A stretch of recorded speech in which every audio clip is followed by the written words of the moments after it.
know that we are at different levels of distress by what's happening on the world stage. In these times of global conflict, the need for kindness, respect, and unity is greater than ever. While division fuels conflict, kindness, mutual respect, and unity paves the way to peace. Resistance, anger, and fear only create more of the same. To truly move forward, we must embrace kindness, respect, common decency, and our shared humanity. So now more than ever, it's time for a new hat. We the people hand in hand. We the people understand that there's an answer, there's a way. We the people have to say. So send the orders to prepare. And we the people do declare. Send the good news, send the word. We the people will be heard. We the Love it. people everywhere. So, welcome to the second episode of MAKA, Make America Kind Again podcast with Grandmothers Unite. And welcome everyone, men, women, young people, and persons of choice into the conversation. So, I'm Nana D, and we had such a blast with our first podcast. And now we're delighted to introduce our very first guest, Rosie Griep. We'll introduce her in a little while, and in the meantime, we want to share some exciting updates from this past month. The MAKA revolution is growing quickly and already making an impact. We know we've taken on a pretty big idea with MAKA, and it's time for a new hat. But we never imagined such a strong response so quickly. Hat sales on our website are growing fast, and the stories from people wearing the hats are also so exciting. So check us out on Instagram, Blue Sky, Substack, at MAKA25 now to see our virtual rally that's already spreading across from the Northeast across the country. It's so fun to see all the diverse people and the variety of ages. We've got 9 to 90 plus that are joining the MAKA revolution. Clearly, it's time for a new hat. So get a hat, take a selfie, and send it to the 12habitsforallofus.org/MAKA. So back to some of the stories we want to share with you. We already have 2 community rallies planned, which is doubly exciting. And one is coming together in Pennsylvania and the other right here in my home state of Maine. Our virtual rally on the 12 Habits for All of Us website, Instagram, Blue Sky, and Substack is also growing fast. Even a few pets are showing their MAKA spirit, so be sure to check it out. You know, when you wear a MAKA hat, you become a beacon of kindness as you move through your day, and people are responding to the positive, kind energy that's radiating. One person even shared when she walked into a store and the clerk was a little bit grouchy at first, but when the clerk noticed the hat, he became much friendlier. So when you're wearing a hat, you really become a walking billboard for kindness and a beacon of light wherever you go. And with our children listening, which is embroidered on the back of the hat, you radiate, whether you're coming or going. So we are now on our way to a national revolution based on kindness, respect, and decency. We're confident that all Americans want to uplift the climate of discourse. And as we continue, we are seeing this revolution's great appeal unfold day by day. So, by becoming mindful language observers through the MAKA revolution, we are raising awareness about language that we hear every day that we may be becoming kind of numb to its effect. So, at the heart of it all, it's inclusive kindness is what we're truly embodying in the American core values, and it helps us to return to those foundational principles. I want to make it clear MAKA isn't about politics. It's about something much more fundamental. MAKA is grounded in our common humanity and basic decency, focusing on reinstating the core values that bring us all together. Wow. And you're so right, Nana D. We have become immune to it. And that's one of the key things that the MAKA movement, Make America Kind Again, is all about. So, hello, everybody. I'm Grami Dodi. I'm also the co-founder of MAKA, the National Grandmothers Unite movement to make America kind again. So, as part of our kindness movement, we're doing these podcasts to examining the power of words to bring kindness and love rather than division and anger to America. MAKA with Grami Dodi and Nana D, that's us, are to give us all a glimpse of the power of words from the perspectives of our guests, who all have different viewpoints about the power of words from their lives. Today, we have the pleasure of welcoming Rosie Griep. She brings to us a rich background in community services and law enforcement, and she's coming to us from Minnesota. Her background includes many, many years as a community service officer with the law enforcement, the police, and her involvement in crime prevention and neighborhood watch programs. Rosie brings a wealth of experiences in mediation and conflict resolution. She's here to share her insights on the power of words, the importance of mediation, and practical steps that we can all take, needed now more than ever, as Nana D said, to resolve conflicts. So let's dive in and learn why our words truly matter. So Rosie, please welcome and please share with us your thoughts about why you are supporting MAKA and why you would encourage everyone to become part of the MAKA movement. Thank you, Grami Dodi and Grandma D, for inviting me to be on your podcast. This is a very exciting moment for me because I've been wondering, what can I as one person do? MAKA, Make America Kind Again, comes at a very much needed time in our country. We've all been watching as the country has become more divisive, more aggressive, and it's time for kindness to prevail again. Throughout my career, regardless of what hat I was wearing, conflict was the common thread in the majority of the issues that I dealt with. I confronted conflict on a daily basis. Conflict will always exist, but how we deal with it matters. We can start by using mindful language, and a simple way to start doing that is by self-regulation. If you take a breath, inhale, exhale, and then when you speak slowly and softly, and that'll help de-escalate the situation just a little bit, and that can't possibly hurt anything. Mindful language is imperative that you have a safe space so that each person is empowered to use their voice freely without fear of repercussion or harm. For over 7 years, I volunteered at an after-school program in Centennial Mobile Home Park, and I worked with youth from ages kindergarten through 12th grade. There could be anywhere from 70 to 80 kids in the room at the time, and let me tell you, chaos prevailed numerous times. But you got to pick your battles, you got to make your choices and decide what's important. For me, using the F-bomb was always a very hateful, disrespectful thing for people to be doing. So that was one of the targets I tackled. And the other was hands were meant to help others, not to hurt. And so I started a campaign of teaching I care language, conflict resolution, mediation, and fair fighting rules. And after a period of about 2 years, the realization hit me of the impact. Somebody walked in that was new, dropped an F-bomb, and the whole room cringed, turned around and looked at him and said, "We don't use that kind of language here." And my heart leapt with joy, just leapt with joy.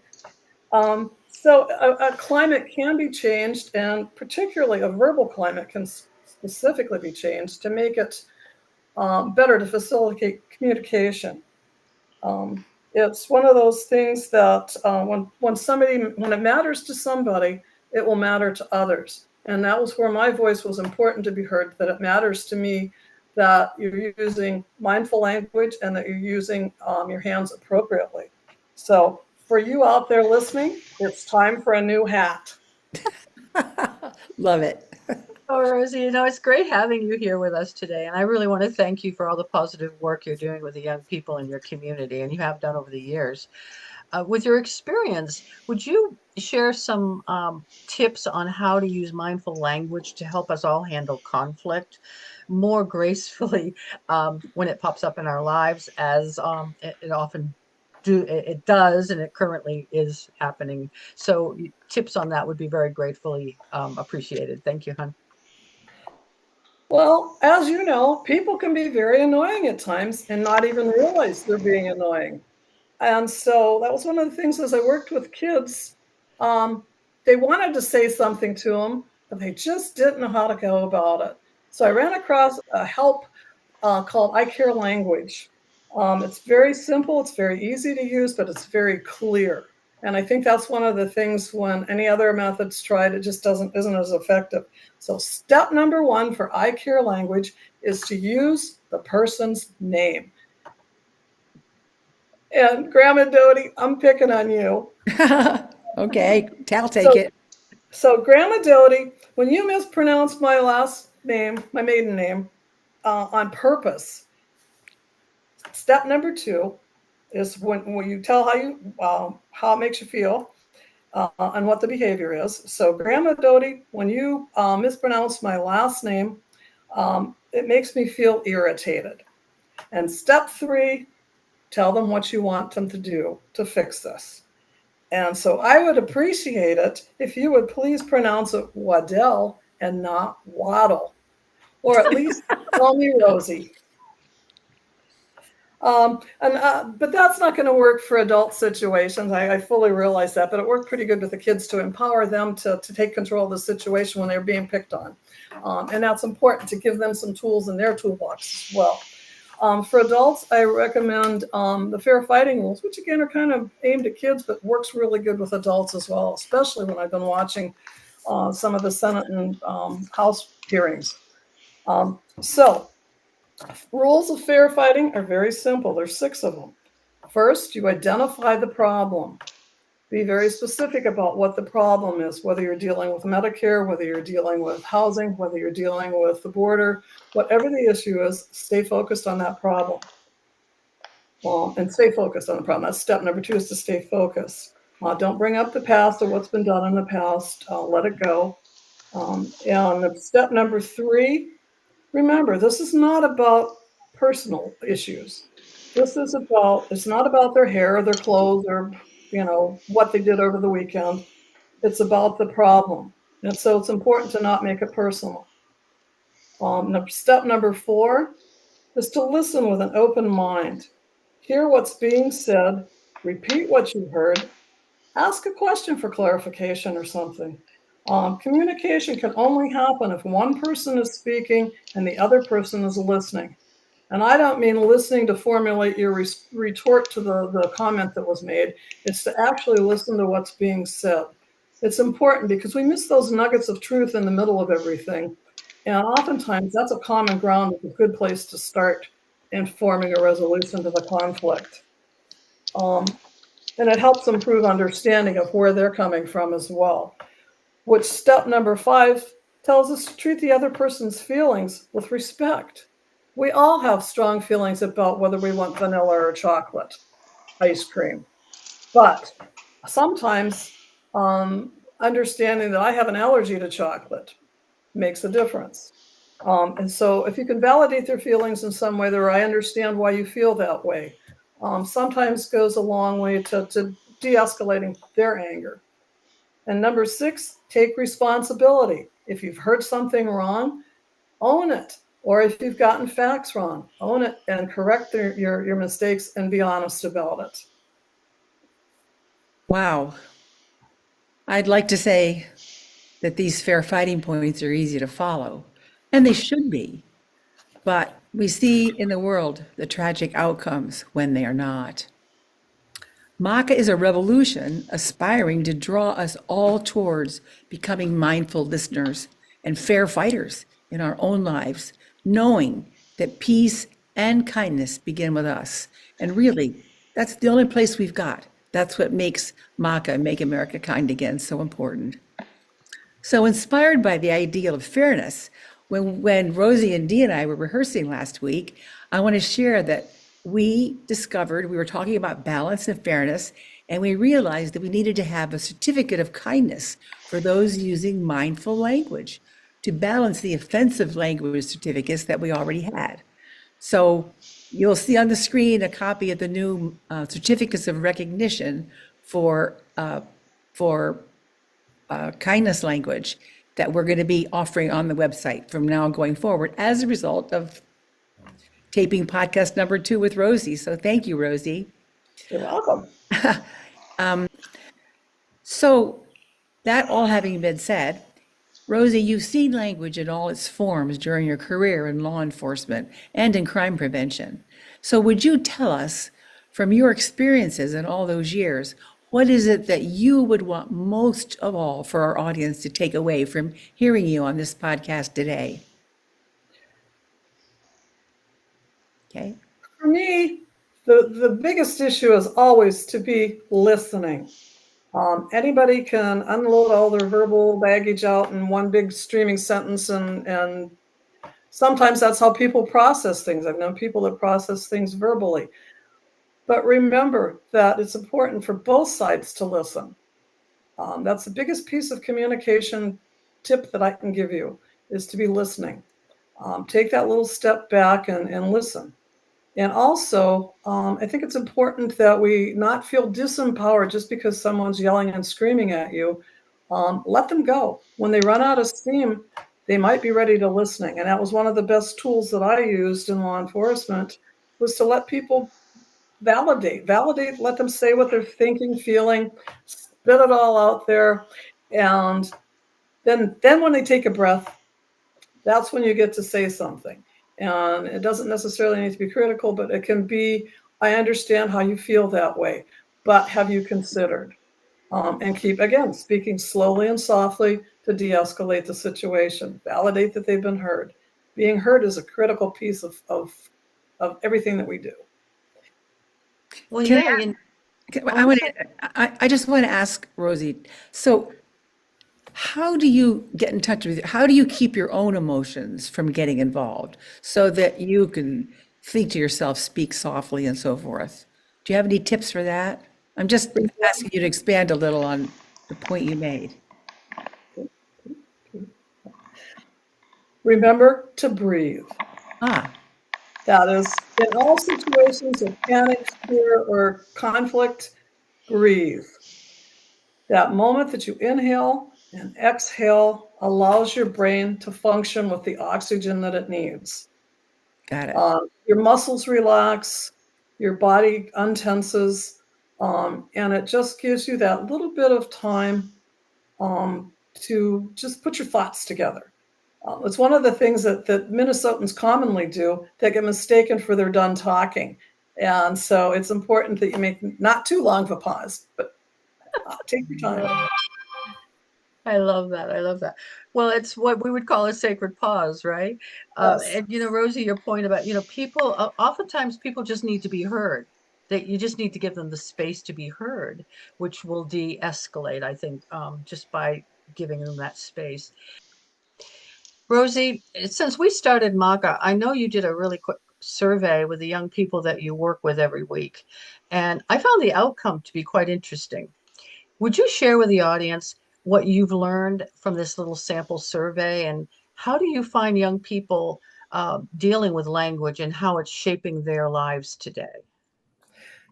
Thank you for that question. That was one of the things I was wondering when I put the survey together. I've been feeling a little bit isolated myself, thinking, am I the only one that feels this way? Am I the only one that's noticing or sensitive to the language and the bullying that's going on? And so I thought, well, if I'm being impacted, how are our kids being affected? And so put a simple questionnaire together of 3 questions. My population was at 2 different locations. and I had about a total of 30 kids participating. Of course, they were rewarded for their participation, so that encouraged their honesty. And so the first question, how do you feel about the kind of disrespectful language being used so much in America today? And out of 30 respondents, 28 indicated they felt sad or they felt bad about it. A 12-year-old also wrote in, I hate it so much, it's not safe. Our 17-year-old said, I don't like it, it's not great, and it may be leading to other bad habits. Whoa. Yeah. Very insightful. Question number 2, how is it affecting you at home and school? And out of the 30, 22 indicated that it's affecting them negatively. 8 of them actually advised that they're being actively bullied at school as they were writing this. I had a 12-year-old respond, it's hard at school. I get picked on at school a lot about the way I look, my weight, my hair, my clothes. That one's very telling, and it's something that touched my heart in a big way, and I'm hoping I can identify that young lady to help her or him. And question number 3, do you feel that your school environment has more bullying and less kindness recently? And out of 30, 21 responded more. But I did get a good nugget of information from this because one of the respondents indicated that their school has a policy to see something, say something. And that sounds like great insight and a great policy to put in place to allow them to be a good witness to something without feeling the repercussions of any kind of consequences from the kids that are bullying. So that's a nugget to take home with you as well. You know, Rosie, I just thought about it at this very minute, but the language citations that are part of the MAKA movement to teach us all to be mindful language observers are kind of the MAKA version of see something, say something. Is that not a true statement?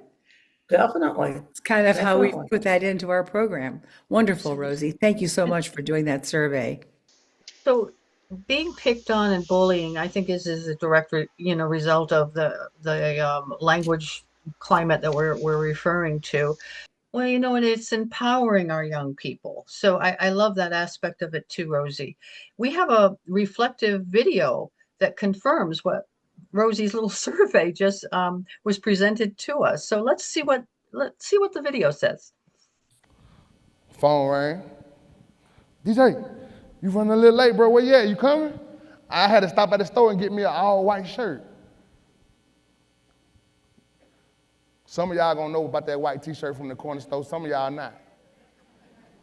But for the ones who do know about that white t-shirt from the corner store, that's what I'm talking about. All right?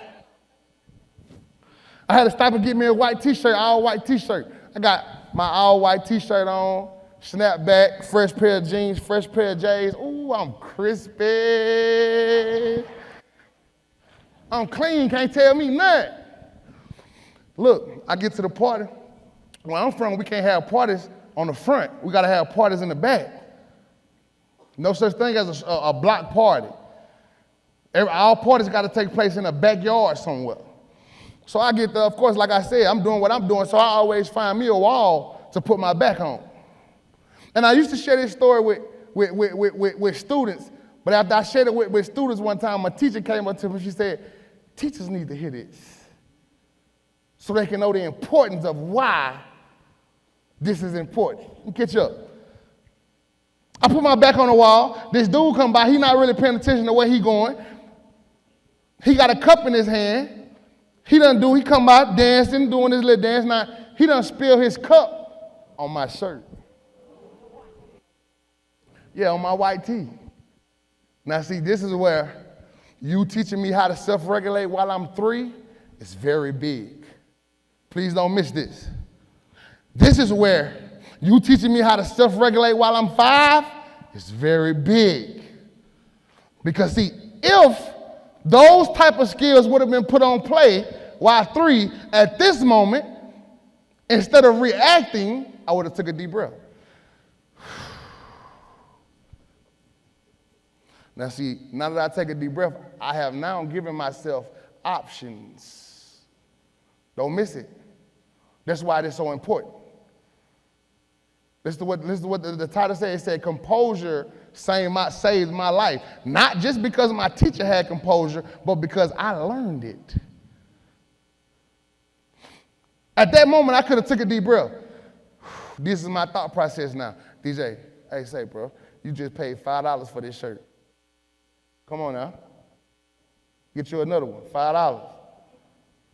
All right? Take a deep breath. DJ, that was an accident.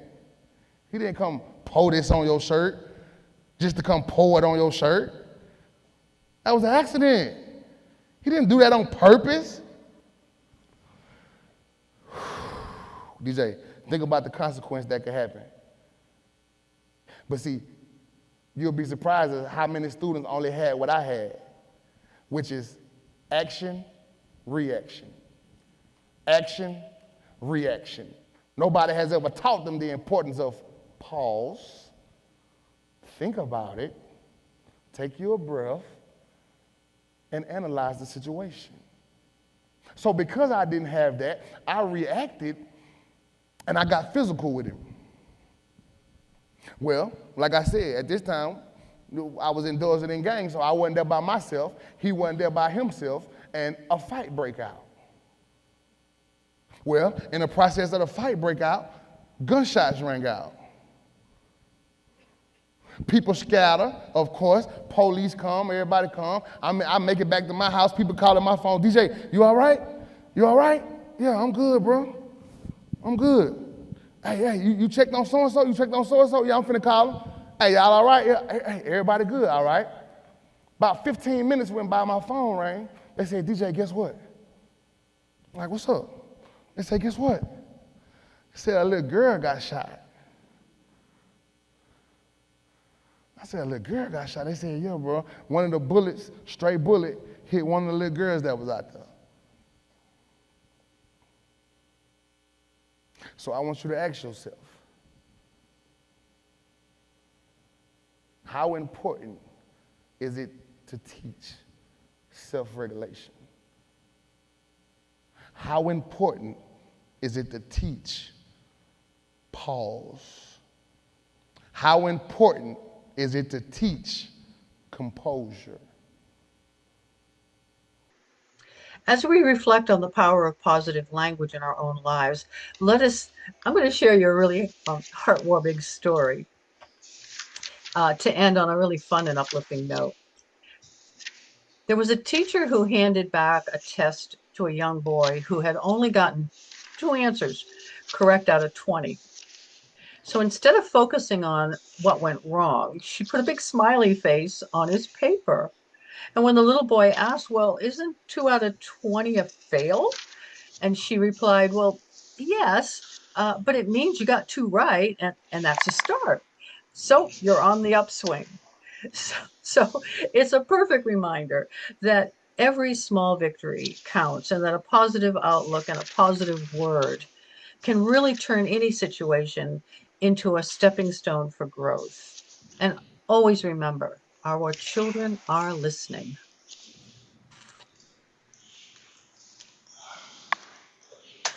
I think, yay, Rosie. Rosie. That's what's on the back of our hat, yes. Those are our MAKA hats that spread kindness coming or going. Exactly. And having Rosie Griep, it's been a great honor and a pleasure to have you with us, Rosie.